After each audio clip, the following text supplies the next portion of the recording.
Welcome to Samba Samba. Enjoy the video. You start by compiling the essentials, a complete class roster with birth dates and a clear wall space. Once done, pick a board size. 24 by 36 inches works well for visibility, and gather materials like a printer, laminator, marker set, ruler, and adhesive. Make a quick sketch of 12 monthly columns so you know spacing before you cut anything. This saves time and prevents rework. Make sure to confirm privacy preferences for student first names, then move directly to designing the layout. You now design the chart elements, generate month headers, and apply a consistent color code so viewers can scan quickly.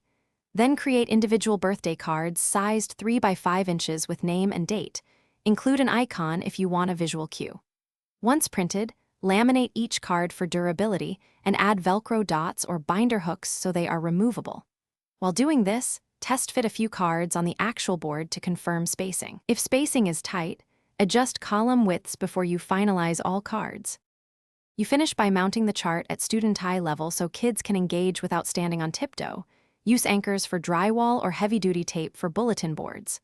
Once mounted, introduce the system to the class, explain how you'll update birthdays and respect privacy, and invite students to help add celebratory stickers. For ongoing maintenance, schedule a weekly roster check and replace any lost cards immediately. If names overlap or spacing fails, the troubleshooting fix is to combine adjacent days into one slot.